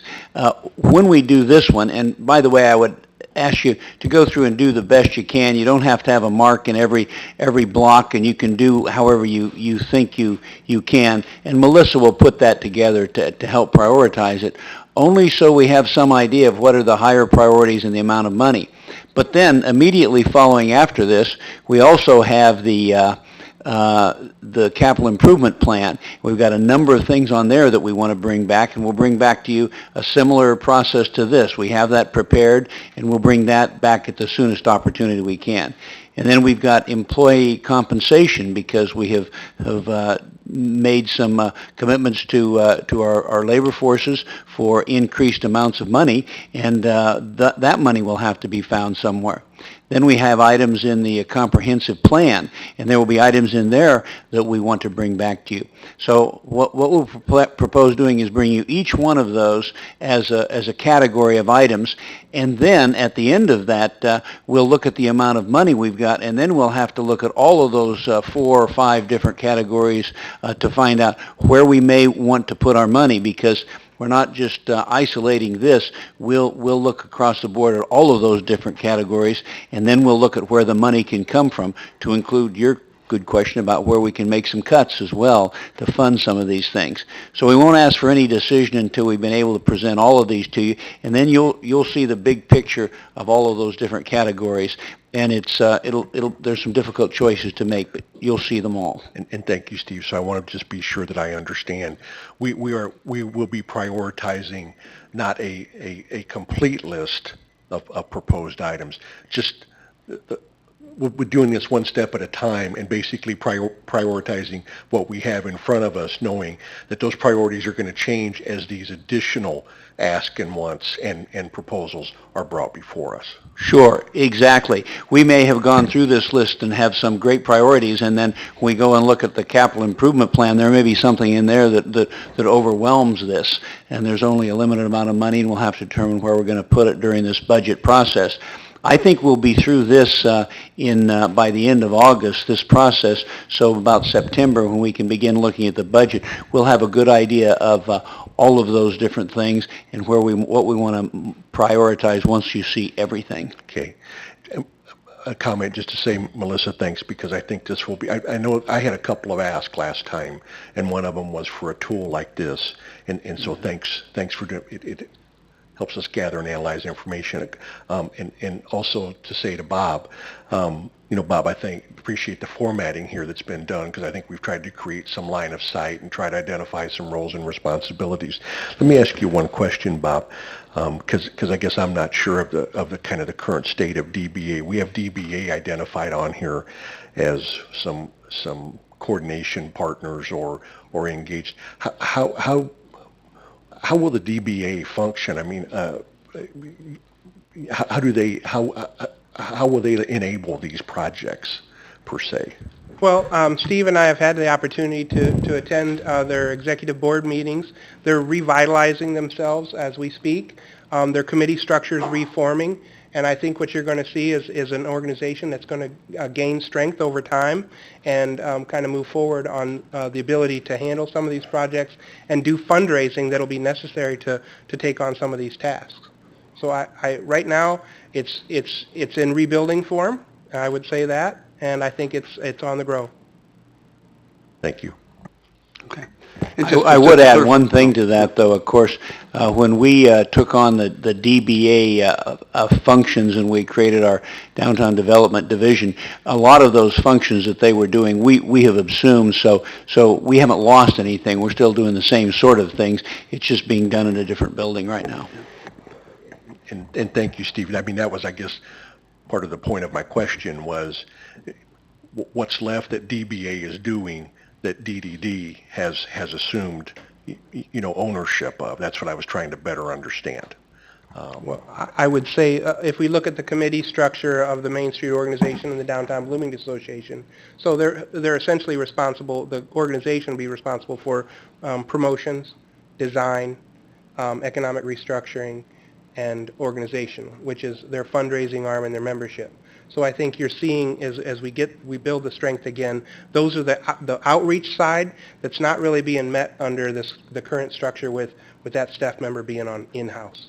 And I think that's some of the things that the downtown business owners have been asking for is, where is our participation in the process? So we need to rebuild that organization to get that access. In the big picture, essentially, as we're looking at these as, in a sense, silos, they're silos that we ultimately know will be overlapping, but in terms of economic development. But this is the downtown silo, and then we have, the streets and sidewalk silo, whatever. So we've got priorities within each of those that we're establishing. It doesn't necessarily mean that they're each going to get the same amount of money.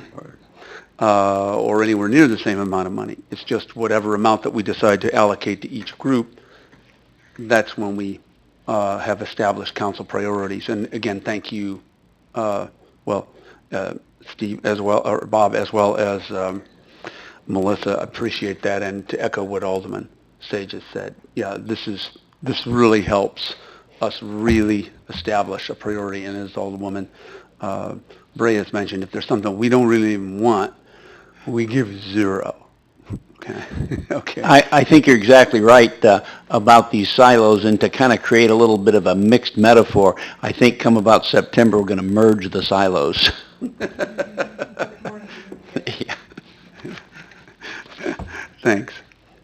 Okay. Oh, Alderwoman Burgess. Simple one. Will that document be emailed to us? How are we going Yeah, how do we get that? That was intent. Okay. Thank you very much. Okay. I'm sorry, what was the answer to that? It will be emailed. Okay. Thank you very much. And thank you, Bob. All right. Knuckle boom or?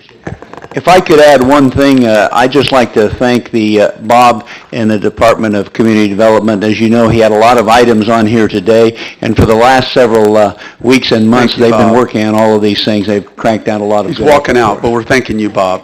Okay. And Melissa. Thanks. And at this point, we're under or letter H, and I wonder if we, because we've got items from the Public Works Department, I wonder if we can consider both H, big H, and little a and little b together? Is that okay? Okay with you, Mr. Staff would Karch? appreciate that. Any objection? Okay. Okay. All right. Go ahead. Thank you, Mayor and City Council. These should be brief items. We'll actually utilize these items to give you an update on some bulk waste, the bulk waste program and the changes that have taken place. Item 8HA is actually the purchase of 2 knuckle booms, as we told you, staff told you we would be doing when we made these changes in February of this year. So we are looking to purchase 2 knuckle booms, of which we would be looking to implement and start to use them towards brush once they come in. So the intention would be start to get some metrics. We're not going to do a complete overhaul of our entire fleet within 1 year. You want to try to get some equipment, get metrics, get staff used to it, and understanding the best ways we can implement this and use it for collection purposes. So once we've got these in place, we can utilize them for bulk or brush. They take different kinds of buckets, but we'll have some better data then to make decisions moving forward and kind of see how they compare with current systems and also demands from our citizens. But I would like to take the opportunity just to give you the update on our overall program. So since May 1st, we've kind of had we've called it a grace period internally because while we did everything on all of the newspaper media, on the radio, we did mailers, we did electronic message boards, we did everything but having one of those spinning signs on corners letting people know these changes were coming. We knew that there were a lot of people that just wouldn't see it until they actually put something on the curb. So you can see we had a sticker on the left that we utilized in any bulk material that's been put out. And then on the right, it was actually a door hanger. I want to let you know that we put out just under 1,500 tags on the materials that have been put at the curb. So 1,457 tags, of which, now here's the good news, why I think education, and it's been very positive that we've done this. So we will tag an item. So it can sit out there for 2 weeks from the last time we come through with our brush crew. We can tag it. It can be out there another 2 weeks then, until we come back. So out of the almost 1,500, that's about 7% of all of our households that we've tagged, just over 200 actually were collected. So the good news out of that is that a lot of people say, oh, thank you for letting me know. I know I can take this to the Citizen Convenience Center and I can not be charged at the curb. It doesn't have to go on my water bill. We think that's a very positive step, that we've really tried to provide good education. And so yes, the thing for us that we know is that there's a balance with that. There comes a point when you say, it has to sit out there sometimes up to a month.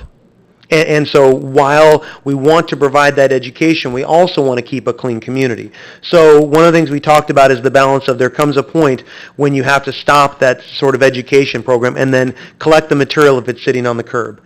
The proposal that we were wanting to at least share with you, and you can share some feedback with our interim and city manager, myself, we were looking at August 1st. That'd be a 3-month period. So you would have May, June, July, all of those months.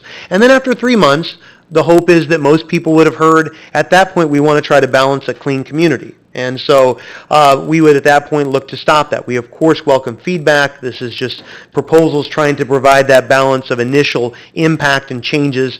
But we also want to provide, we've had some complaints about, oh, this material's been out there for 3 weeks.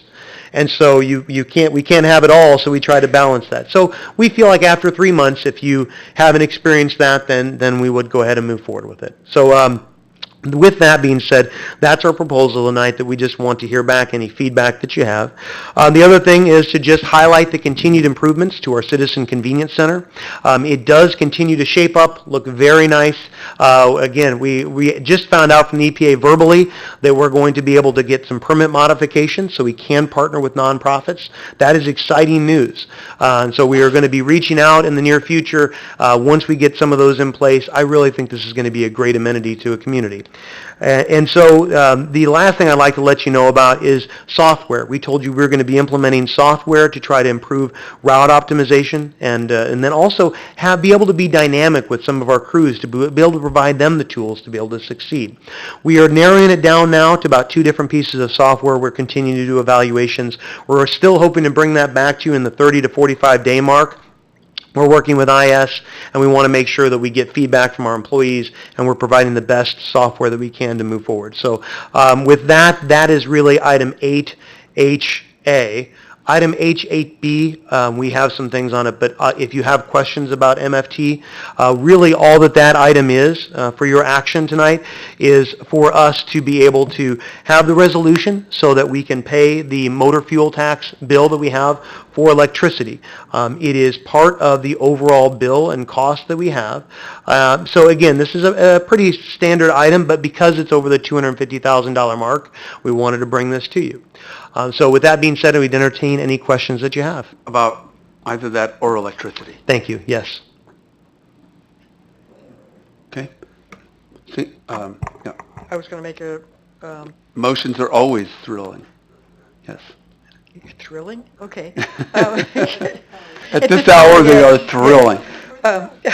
I move that we approve the purchase of the 4 pieces of equipment and also the motor fuel tax resolution approving payments for street lighting, electrical, energy, and rental charges.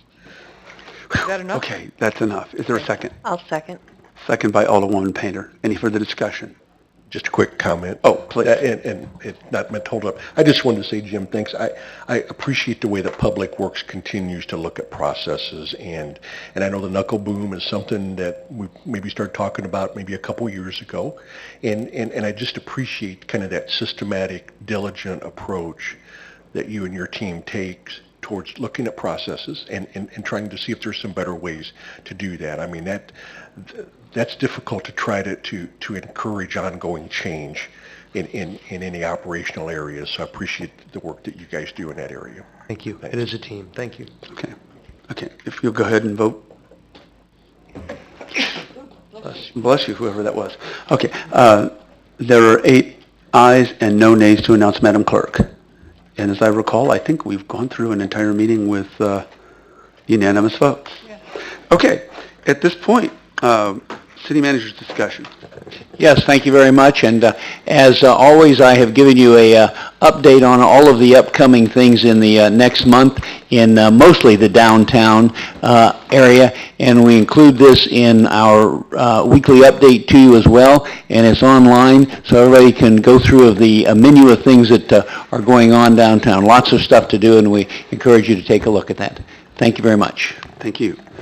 I just have a very few things. First of all, I want to thank Alderwoman Schmidt for taking the mayor's open house as I was out whitewater rafting. Thank you very much.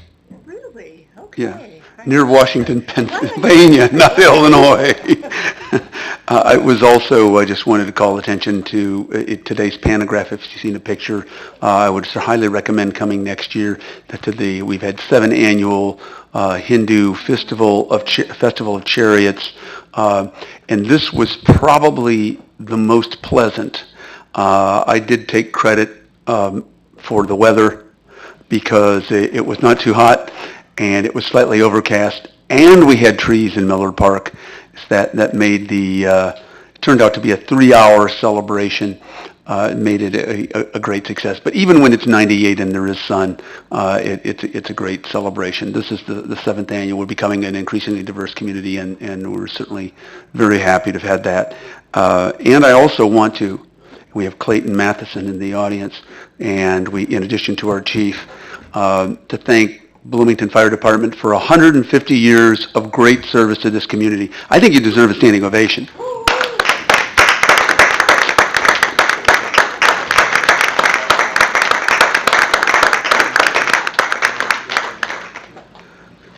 And now that we've exercised a little bit, that's all I have to say. Aldermanic comments. I'd just like to make one comment, especially since Jim is standing here. We get our trash picked up on Tuesdays, and last week the trash truck was coming around the corner, so I just stood there at the end of my driveway, figuring I'd just take and he did the trash and then inched the truck up a little bit and moved the arm over and dropped the trash can right in front of me. And then he had this big smile on his face when he did that. And I thought, that was really cute. I mean, he knew I was standing there waiting for it, and it just made me smile. Good service matters. Yeah. And Good service matters. He seemed to enjoy doing it, so. And I'm sure you don't always get good service. Thank you. I like it when people like what they do. Yeah. Thank you. Anything else? Seeing none? Oh, I'm sorry. Alderwoman Ray. This is kind of in the same category. I had a positive experience dropping off some bulk trash at the convenience center one Saturday recently. Very slick, very easily done. So I'd encourage everyone to drop off your bulk. It's very simple, and thanks to the folks for running a good operation over there. Where did you drop it off at, Kim? Where did you drop it off at? Behind the convenience center. That's a great word. I just wanted to hear you say it again. So. Yeah. That's probably one of the most masterful marketing we have ever seen. It was very convenient. It was very convenient, and the signs are very impressive. I actually had somebody ask me, "I'm looking to dump off trash. Where do I go?" And I said, "Well, all you got to do is go around." I thought you'd be closed. Turned out you were open. This resident, by the way, was thrilled. I forgot. Another positive story, Jim.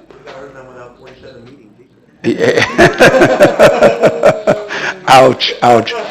Okay, we actually, Alderwoman Schmidt has reminded me, we actually are not adjourning, but we are moving into executive session, and so we're going to kick everybody out. I'm sure you're brokenhearted who are all in the back by the fishbowl.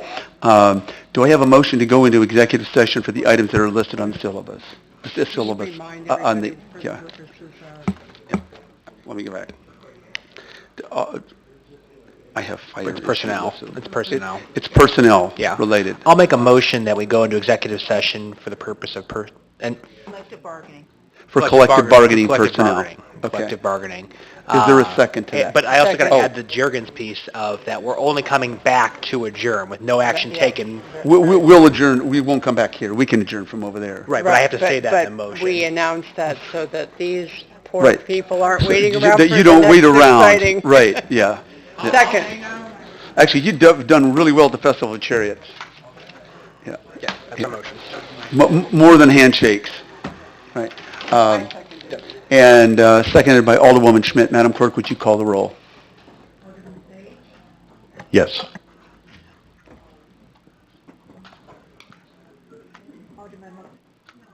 Alderman Malamoy, Oui. Alderman Burgess, Yes. Alderman Painter, Yes. Alderman Schmidt, Alderman Black, Yes. Alderman Harmon, Alderman Bray. Yes. Let us note that Alderman Milawamwe tried to vote twice like he was in Chicago.